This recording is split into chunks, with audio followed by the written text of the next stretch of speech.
I'm sorry for the lateness of the hour, but we were, whoopsie, sorry, hold on a minute. We were deep in discussions of some preparations we needed to preparate, and they were not preparation H.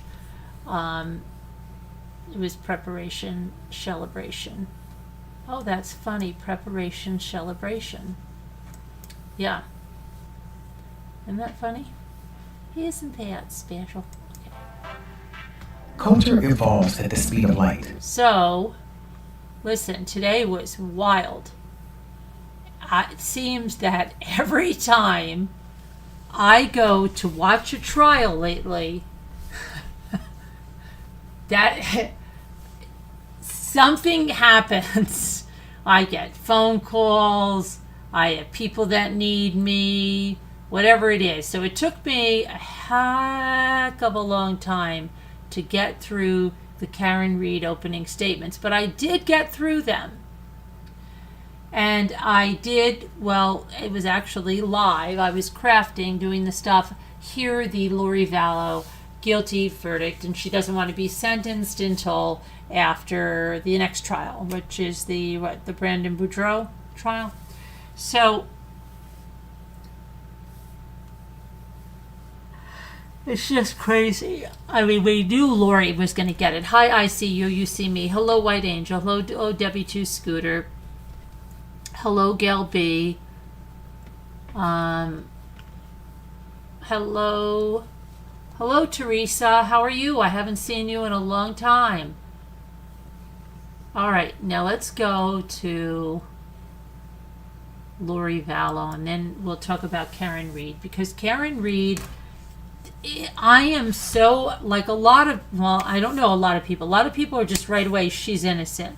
I am like on the fence there, and it's not a good place to be. It could be splinters, stuff like that.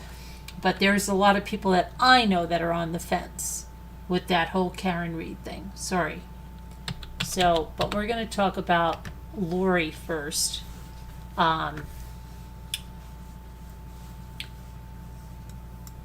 Cult mom, as I like to call her, right?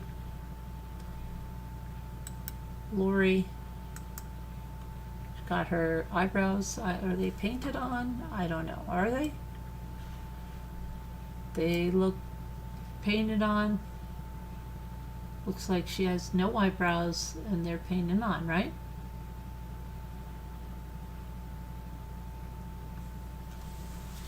Okay, now let's get over here. Great, huh? That Lori. All right.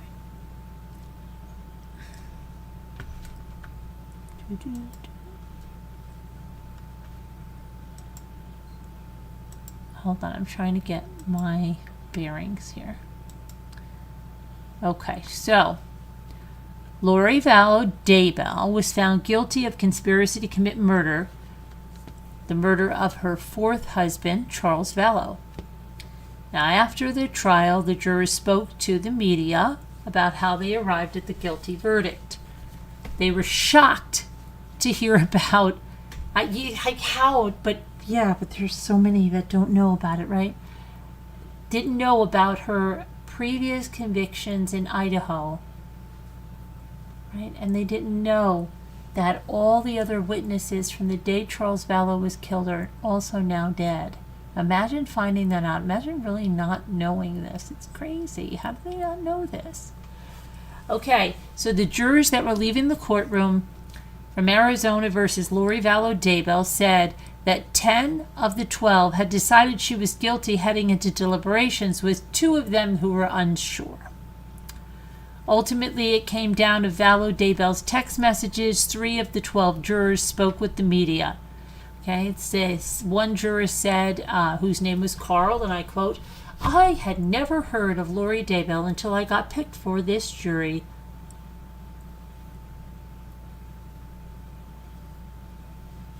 We didn't really have much to say about it, though, because we didn't really know anything," said another juror, Tass Reed Tucker. I felt like there was a lot of information that didn't make sense and that it was missing, said a juror, Victoria Lewis. Like I kept wanting to hear from Tylee. Yeah, they didn't even know Tylee was dead. The juror was unaware that Lori Vallow Daybell is already facing multiple life sentences for the murder of her two youngest children, JJ and Tylee, and her current husband's first wife. And even though she had that big shock belt on, right? What did they think that was about? The jurors were almost speechless when they learned afterwards that the only witnesses from the day Charles Vallow was killed are also dead. Carl, that juror, said, "Wow, yeah, it's all I can say. It's just huge, yeah." And then for 3 of the 12 jurors, they said the text messages led to the guilty verdict. Once Victoria Lewis said, "For me, it was the text messages that did it as far as the evidence, and I feel like we caught some lies." She said that he was Ned before they got rid of him. That was probably the part where we were like, okay, now it's real. On top of it, Vallow Daybell's demeanor in both interviews with law enforcement and throughout the trial spoke louder than words, raising red flags for the jurors. She was like smiling and laughing. It didn't seem to take anything very seriously, said Victoria Lewis. She would just kind of look at us and smile and smirk, so it kind of gave it away for a lot of us. Like she just didn't really care, said Reed Tucker.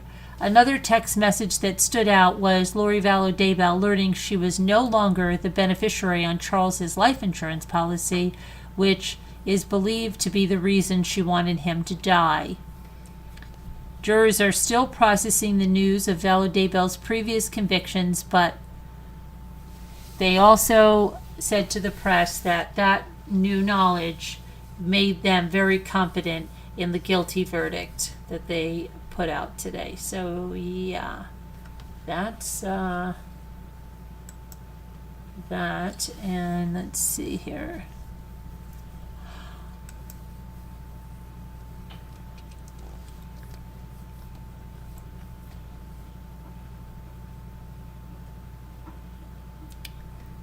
Okay, so Charles Vallow's brother, Jerry Vallow, said afterwards that verdict brought him some solace.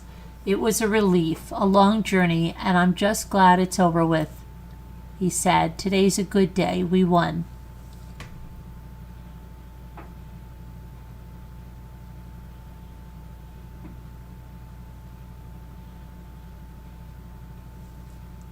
Okay.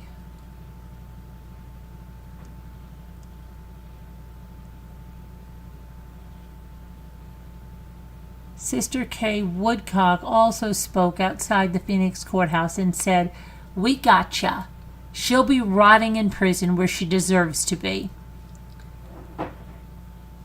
Vallow Daybell, represented herself at trial. She told jurors that her brother Alex Cox shot Charles Vallow in self-defense following a family argument.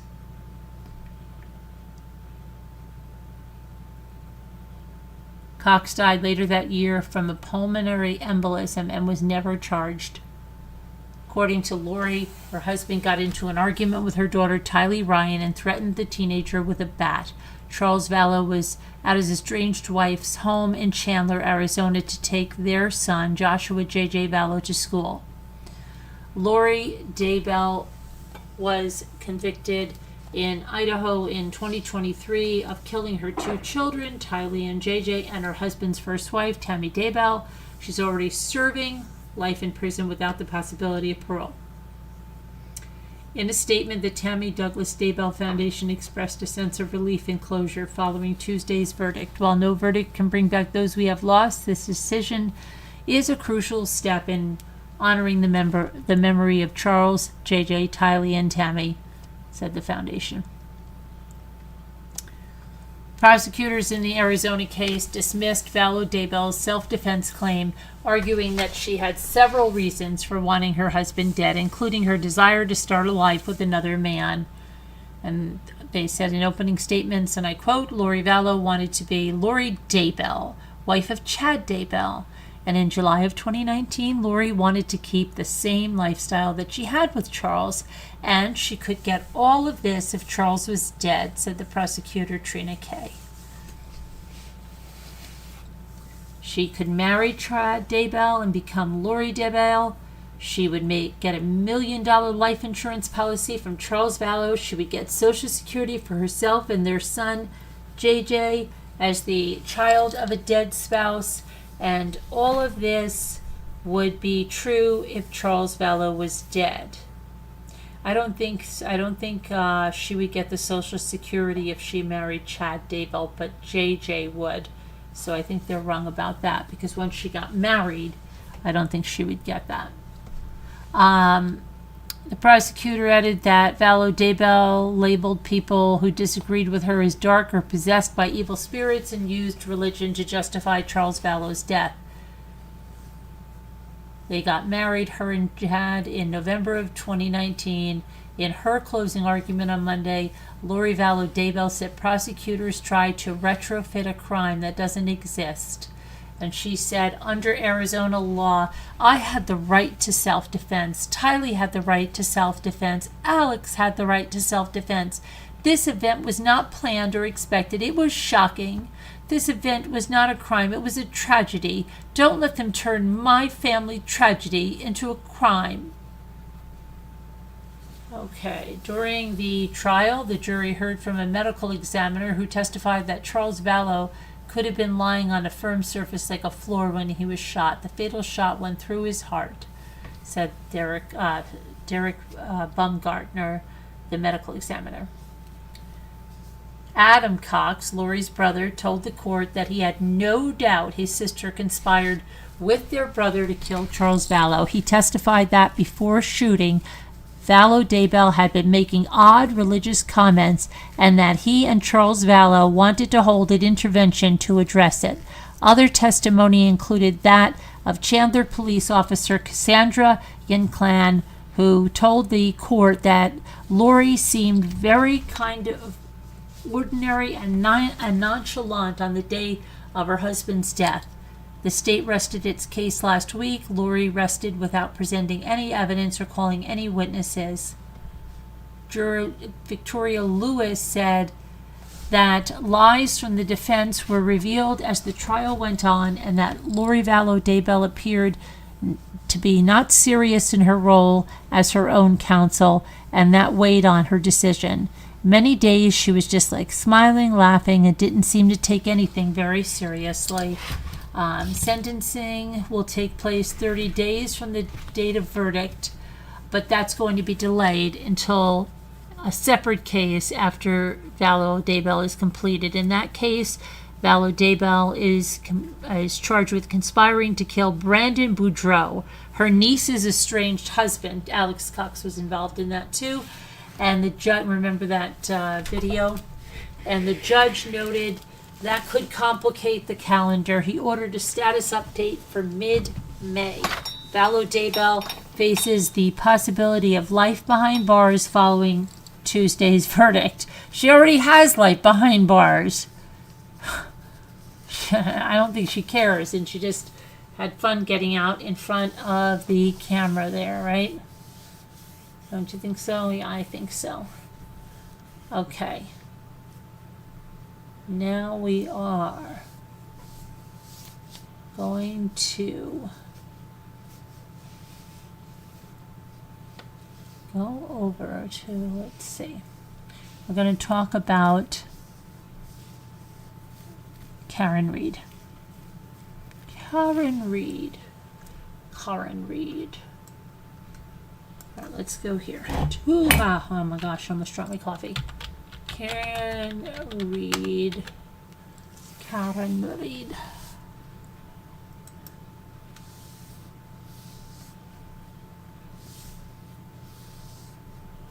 So they had opening statements today.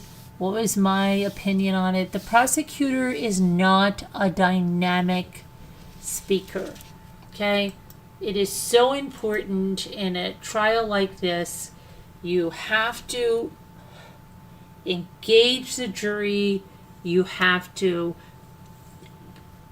be a good storyteller on this story and let them know about this case, but give them, just let them feel what happened. Now, he tried, he said, oh, an alarm went off, or the paramedic, and he tried to do that storytelling. He tried to describe, the first responders and what they looked around the ambulance, but his tone, it was more than just saying the words. He just didn't have that real power. It wasn't completely bad, but he wasn't just gripping, okay?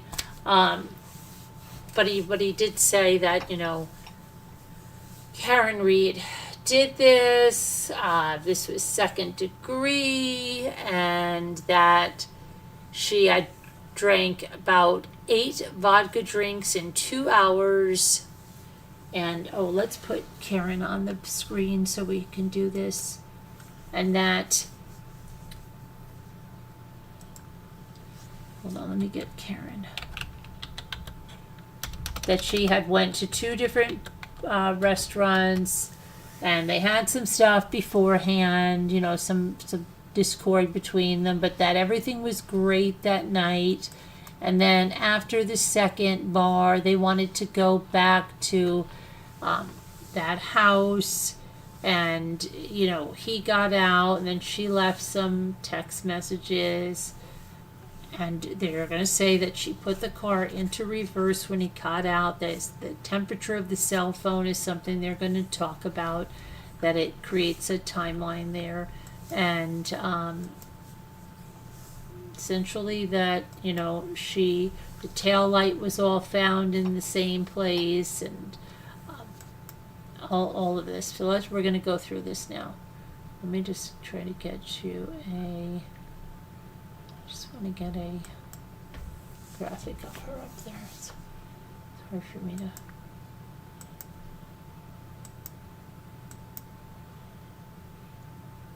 Okay, here she is coming into court with her lawyer, who, I don't know. I mean, I watched the documentary on this, and I'm just wondering. This guy seems interested in her. I don't know. I know he's got a wedding ring on. The lady behind him she's pregnant now. Huh?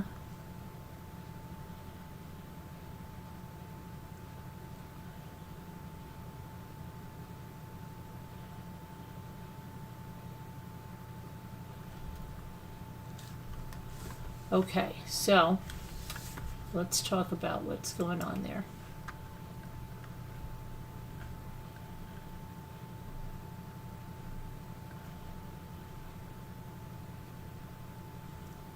So there were 2 theories expressed in the opening statements.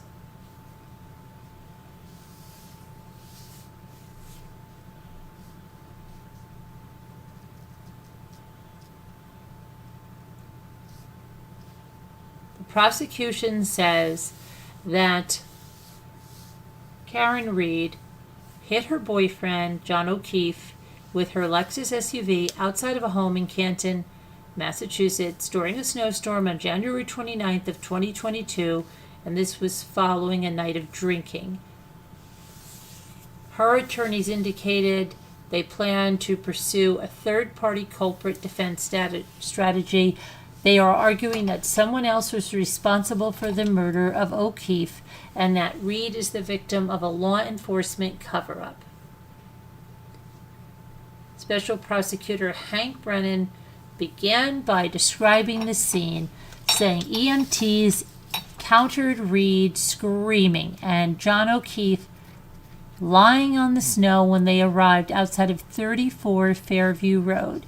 Brennan said one of the EMTs who was working on the victim looked up and heard Reed say, "I hit him, I hit him, I hit him."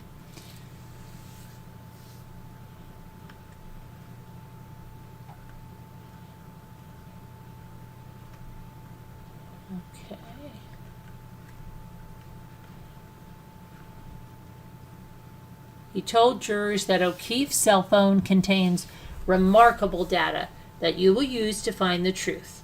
He also said the temperature of O'Keefe's cell phone battery dropped after Reed allegedly hit him with her SUV and then left him out in the snowbank. After Karen Reed was charged, Brennan said she began a campaign to prove her innocence and gave numerous interviews to the media, including one with Dateline, which he played in court. And they played this excerpt. It said, I didn't think I hit him, but could I have clipped him? Could I have tapped him in the knee and incapacitated him? He didn't look mortally wounded as far as I could see, but could I have done something that knocked him out and in his drunkenness and in the cold didn't come to again? And they played that, right? And this would have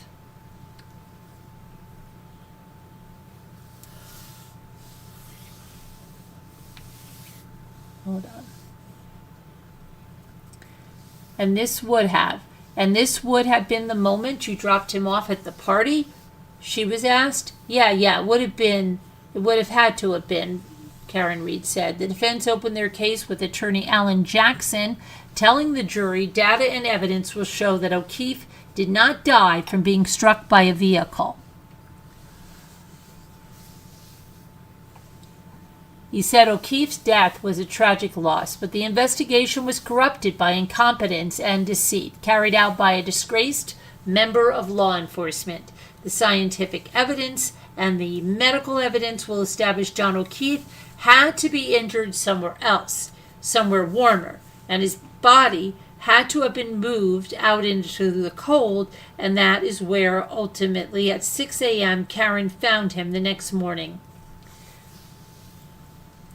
The evidence will show that no injuries on O'Keefe's body are consistent with a car accident, despite the Commonwealth's contention that he was slammed into by a 6,000-pound SUV. Since her first trial, which ended in a hung jury, Karen Reed has continued to contest the charges and expand her legal team. She now has 5 lawyers in the courtroom with her, including Victoria George, who served as an alternate juror during Reed's first trial. The prosecution is also being led by a new attorney. Brennan, who was previously a member of James Whitey Bulger's defense team in 2013, was appointed as a special assistant district attorney to guide the retrial. Wow. I think he'd be more of a storyteller, huh? Based on the intense ongoing interest in the case, Judge Beverly Canoni reinstated and expanded the buffer zone outside the courthouse. She said the jury from the first trial reported hearing demonstrators outside screaming and yelling during deliberations. The judge said the zone is necessary to prevent outside influence, interruption, and distraction, but protesters are challenging that order inside the court.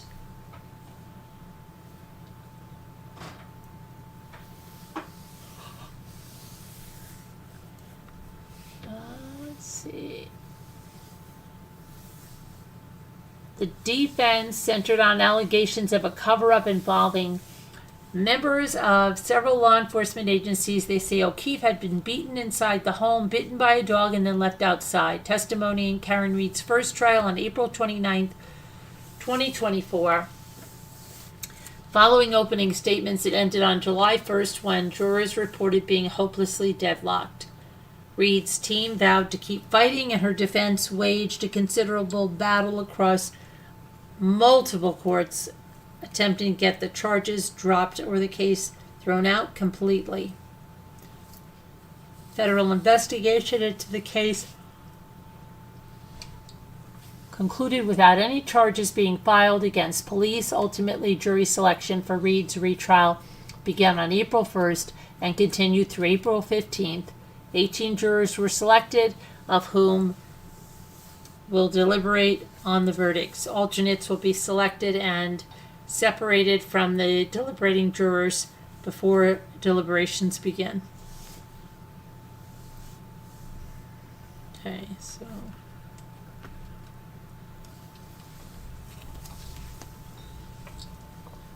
for opening statements and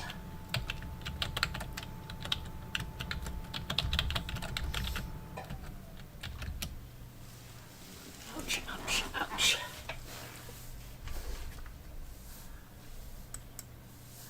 Okay, and then there was testimony from 2 key witnesses.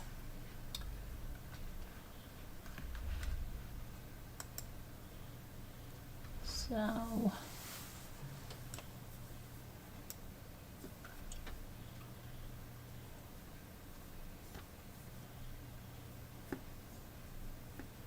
we have, go over here.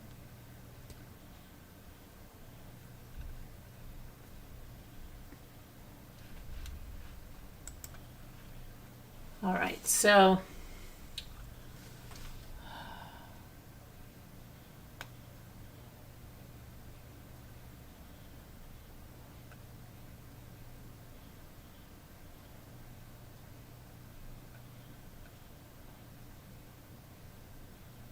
trying to get to the beginning of it. All right.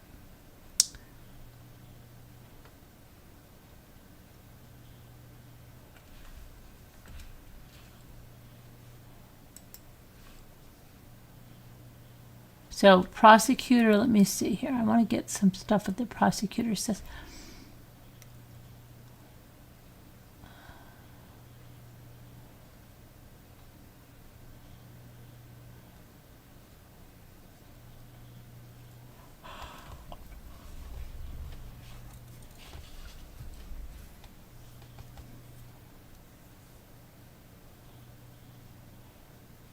Okay.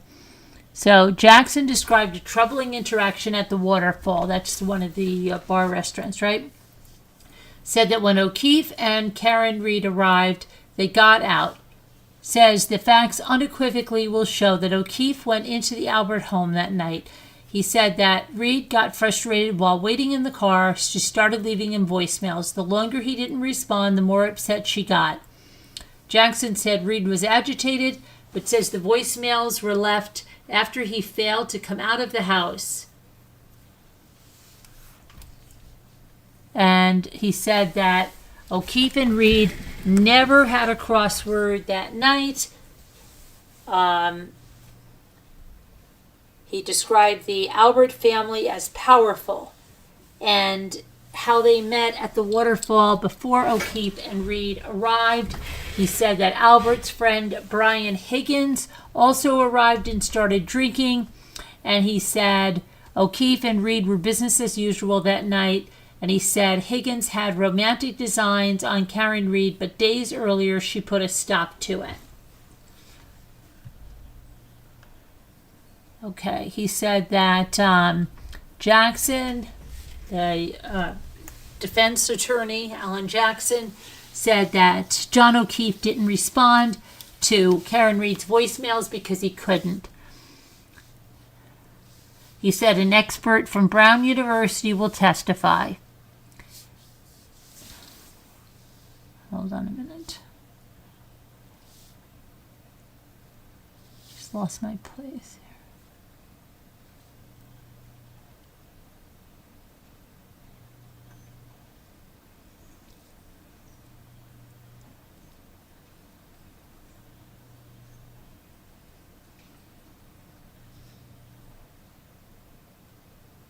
Okay.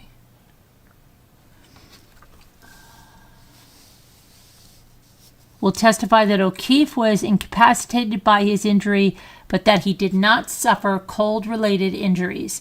He said O'Keefe had to be injured somewhere else, somewhere warmer.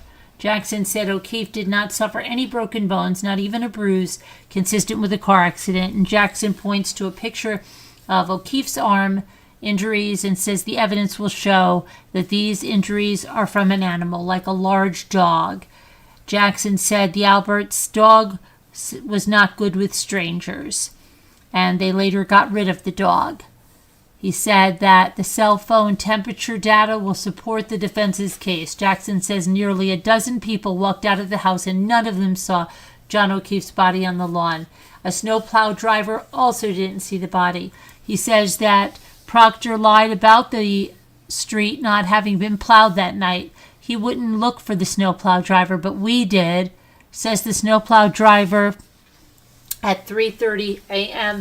spotted a Ford Edge parked near where O'Keefe's body was found. Said Proctor ignored this too and said that Alberts owned a Ford Edge.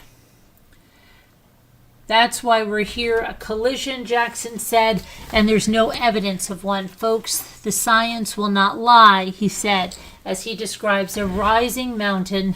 Excuse me a minute. Oh my gosh, my thing just keeps going.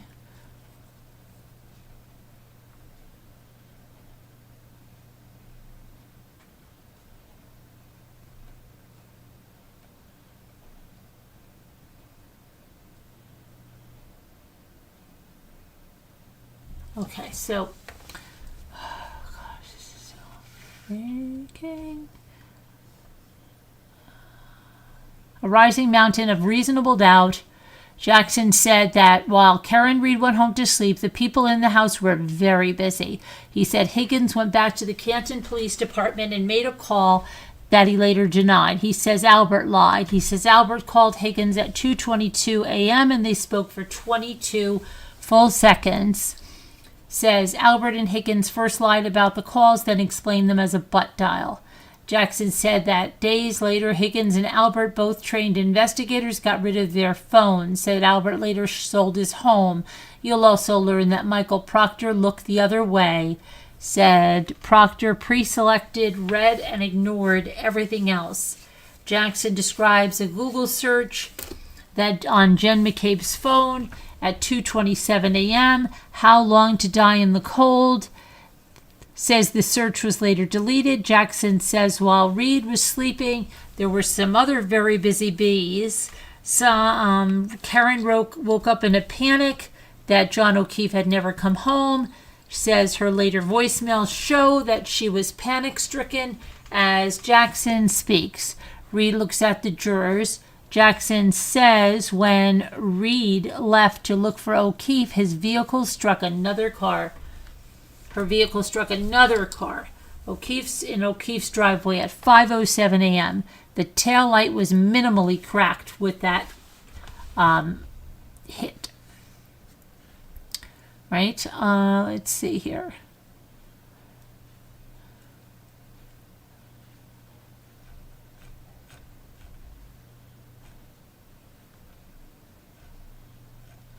What is going on here? Oh my gosh. Hold on a minute. I feel like I have something is going on with all of these notes. Okay.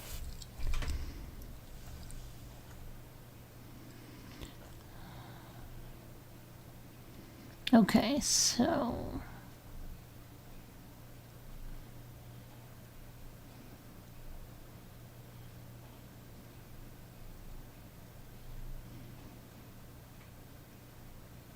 Jackson said that days later, Higgins and Albert, both trained investigators, got rid of the phones. We got all that, and describes a Google search.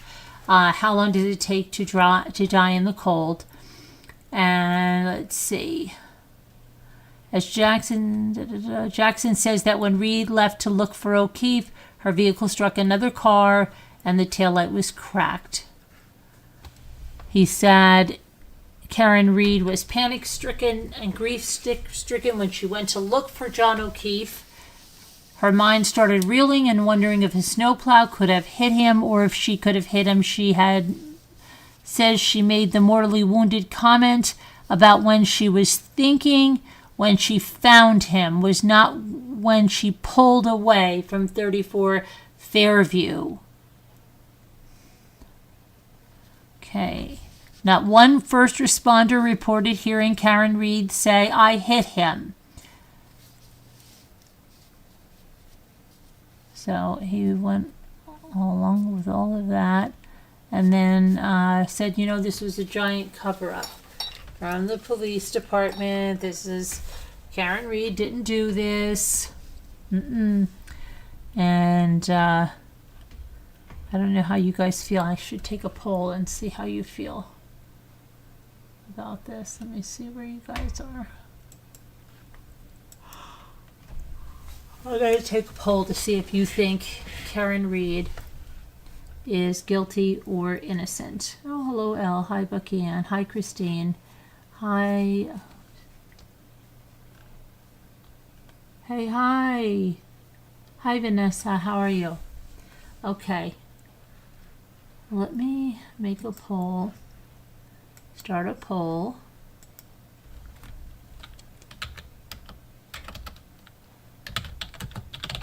Shoot, why isn't that working?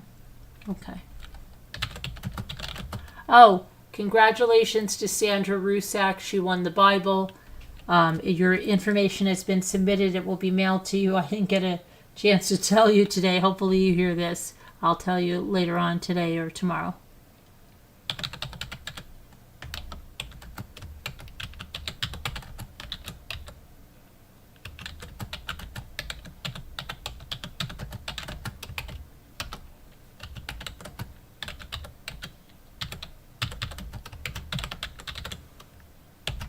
Okay, there you can go and weigh in on that and say if you think it is right or wrong, guilty or innocent. All right, now.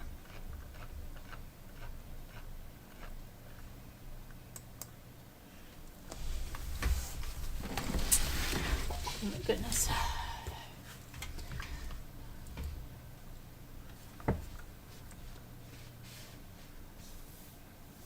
Now, here's a statement sent by the family of Trooper Michael Proctor, who said, "Today's opening statement by Alan Jackson was not surprising, was yet another example of the distasteful and shameless fabrication of lies that embodies their defense strategy. Jackson is under no oath to tell the truth. He does not have to speak in truths. The defense team continues to do anything to deflect from the facts of this case and continues to be inappropriate, to use inappropriate analogies like casting someone as a cancer.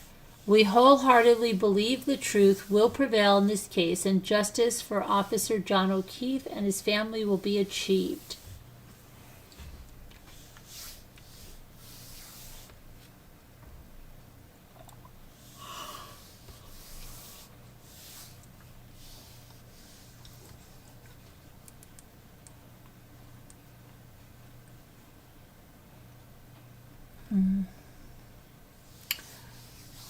Okay, so then you have Timothy Nuttall as the first witness here. Brennan asked the questions, said unlike last year, who mostly looked at his notes while posing questions, Brennan is going to keep his eye on the witness stand this year is what they're saying. Brennan asked about Nuttall's work shift on January 29th of 2022, and Nuttall says the tones went off and the lights went just as he was walking into the building. He said, "We were dispatched." Hold on a minute. Oh my gosh, this is driving me. "We were dispatched to an unresponsive male in a snowbank," says Nuttall. Said Paramedic Anthony Flamati and paramedic trainee Matt Kelly were heading out. Nuttall grabbed 3 bags of equipment and he hopped into the ambulance. The ambulance was going cautiously because of the snow. Nuttall said he stepped out of a side door of the back of the ambulance and heard distant screaming because visibility was poor and it was cold. And he followed the signs and he found the sounds and he found 3 individuals with Canton police. He said he saw a human figure lying on his back. He started checking for signs of life. He was very cold to the touch. When he described O'Keefe's body, he found no signs of life, but Flamati was the person to check for signs of life and found none. Nuttall went over to the three individuals. Flamati was the lead paramedic and called him back to say, this was a workable case. You're not dead until you're warm and dead. So they started CPR. Nuttall said O'Keefe's fingers were white and stiff and didn't appear to have any blood flowing in them. He described the situation as hypothermic cardiac arrest. Nuttall went back to O'Keefe and used a balloon to force air into his lungs. Brennan said, I want you to take us to that moment. And Nuttall said he looked up and he saw Reed with blood on her face. Said, Reed told him, I hit him, I hit him, I hit him. I remember it very distinctly, he says. As he says this, Reed is looking at something on her laptop, not at Nuttall. Nuttall says, oh, shoot.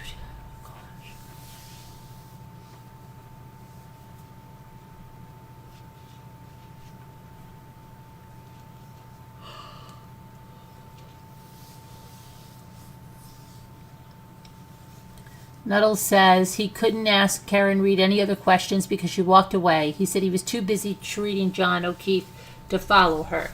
He said that he and other paramedics lifted John O'Keefe on a stretcher headed to the ambulance. He said he kept working the airbag. They said they suctioned secretions from his airway and intubated him, and that they turned ambulance heat all the way up and stripped off O'Keefe's wet clothing. Nuttall had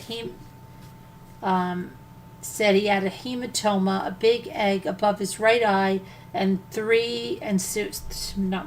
more than three, several scratches on his right arm. Nuttall said he noticed some matted, dried blood on the back of O'Keefe's head.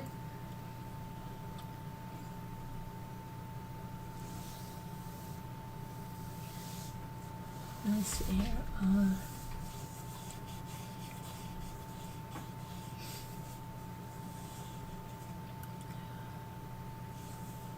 Okay, and the ambulance went to Good Samaritan Hospital in Brockton. Nuttall said that he noted Karen Reed's comment about I hit him, but that it was not useful information for treating him at the time. Karen Reed looked up at the screen while the prosecutor played some police cam video. We can see what looks like Karen Reed near the flagpole of the yard. Someone is yelling, Jen, Jen. We can see Nuttall go off to O'Keefe and then to Karen Reed. Reed walks away. Nuttall returns to O'Keefe, screams of no, no. Karen Reed's running around. She approaches John O'Keefe. Nuttall said this is the moment she told him I hit him.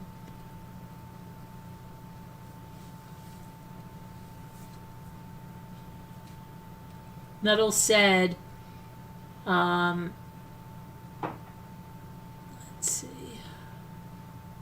Brennan showed a photo of O'Keefe's scratches to Nuttall. He said that's how they looked that morning. Brennan puts up the arm scratches pictures on the courtroom monitor, and the jury sees this now. And then they showed Nuttall a view of the scene.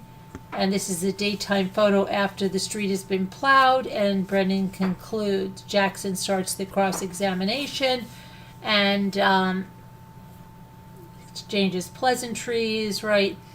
Nuttall says he met Brennan at his first meeting 3 weeks ago. Nuttall says he reviewed his testimony from the first trial. Jackson says at the first trial, Nuttall testified he heard Reed say, I hit him 2 times, and now he says 3 times. Jackson asked if Nuttall's memory has gotten better since last year, and Nuttall says yes.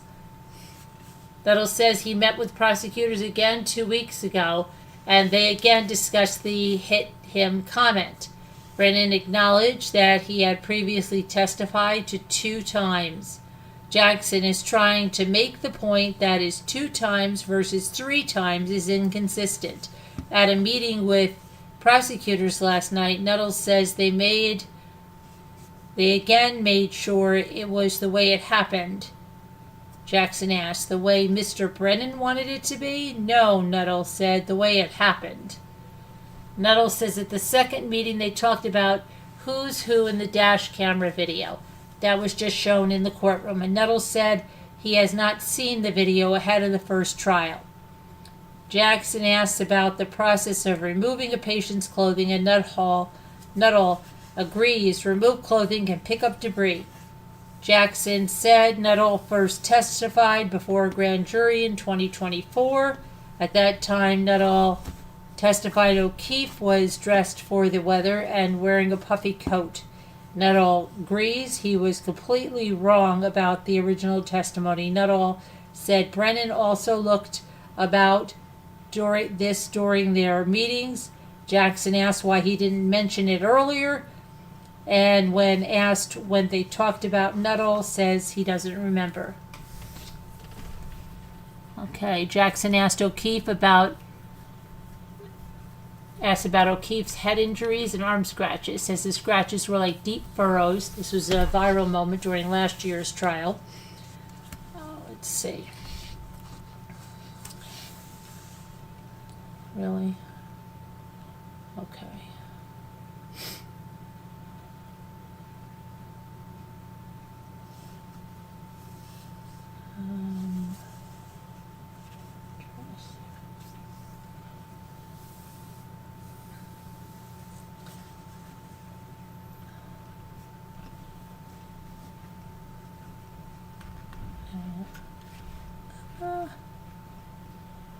Something's going on with my thing here.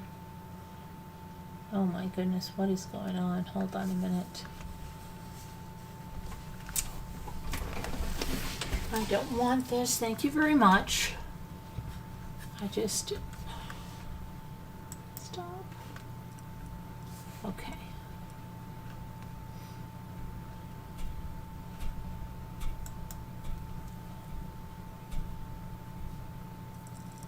I'm going to come back and look at that poll in a minute. I am going to come back and look at the poll.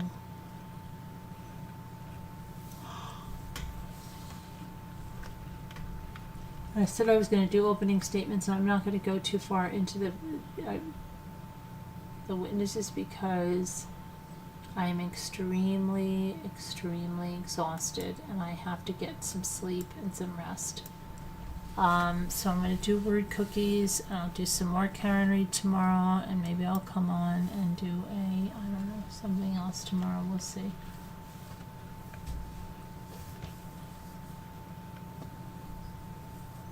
I've got a lot to do. Okay, I don't even know where you guys even are anymore. There you are, I think. Okay, you're here. Hello there. Hello. Did we get a poll? So 75% think she's not guilty, huh? Isn't that interesting? Isn't that special? That's very special. Very special.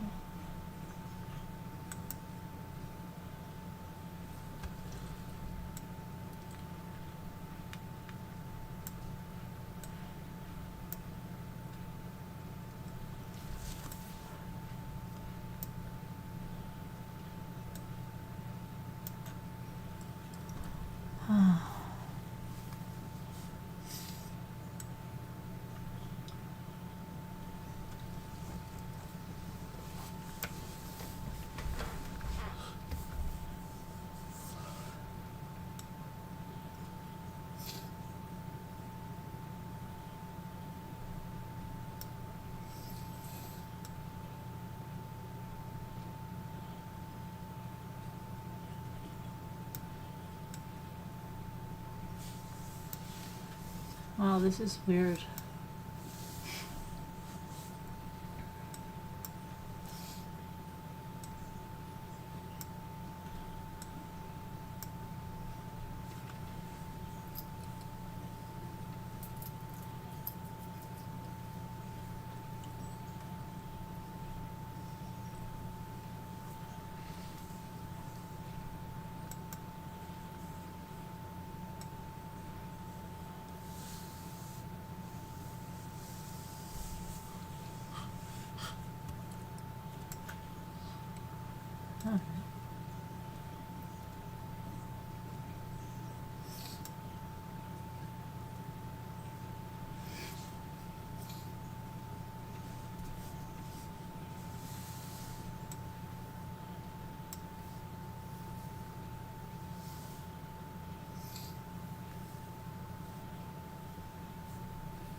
Um,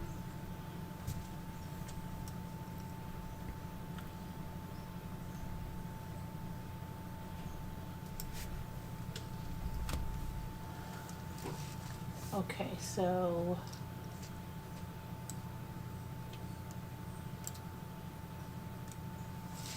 all right.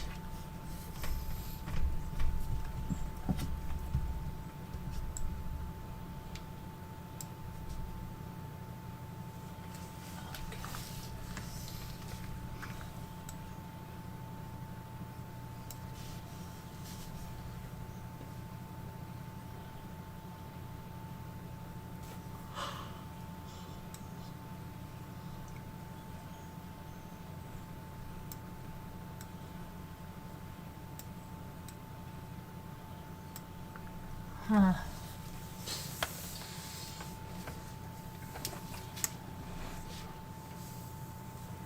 Oh, I know. I know.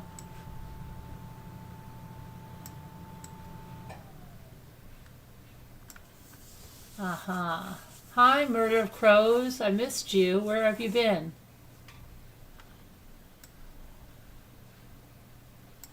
Nibs. Yeah, we did. Thank you.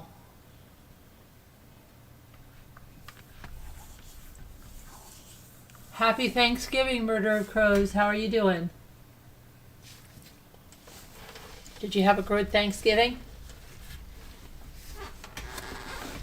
Ow. Ow, ow, ow. Okay.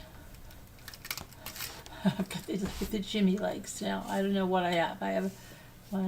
It's so weird. I can't get comfortable.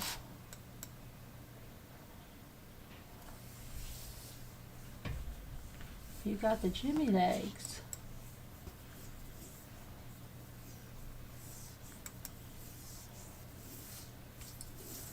Yeah, happy Thanksgiving, Al. Did you have a good Thanksgiving? Oh, happy Thanksgiving. It's Thanksgiving, isn't it, Al? Christmas is coming.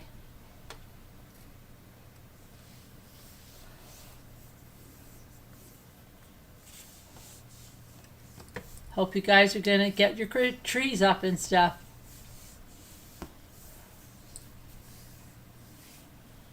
Did anybody put their tree up yet? It's getting cold here today. I think we're going to have our first snowfall. I'm excited. I think we're going to have our first snowfall. You know, that first snow of the season. Yeah, you really, I mean, it's nice. It's coming down. It's nice and white, you know. But I don't really like winter. I can't wait till spring and summer come, you know. But we had a nice Thanksgiving. It was okay. We had usual things. Turkey, pumpkin pie, stuffing and stuff. Yeah. Yep. Yeah. Got the tree. Gonna get the tree up. Tree's good. And then start planning around for Christmas. Anybody have their Christmas presents wrapped? Is anybody wrapping presents yet? You know, the people that have them all wrapped. Anybody have them wrapped? Yep, got them wrapped. Oh, I see Duty. Hi, Duty.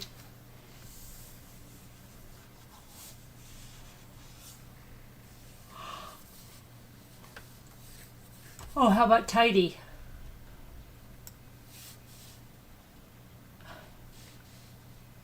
Christmas. I thought you liked Christmas. You're not happy about Christmas this year?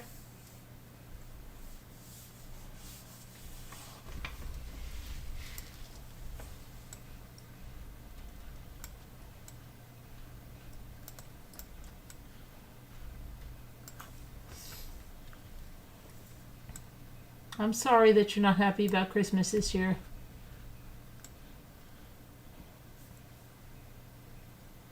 Oh, humidity. I thought you were saying there was humidity in the air. I'm going to say, no, it's winter. You know, we don't have humidity. But you mean here. Thank you, Murder of Crows. Great.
Okay.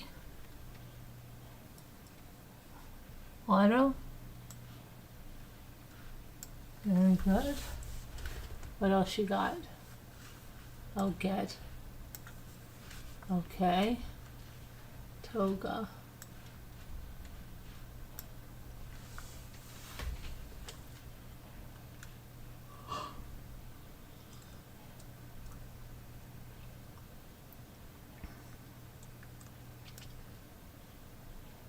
What was this? What else did you say?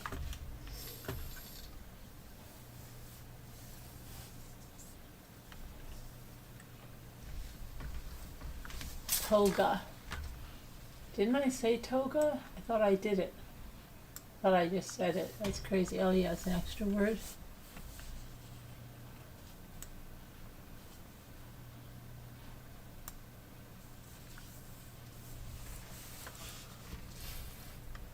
Oh my goodness.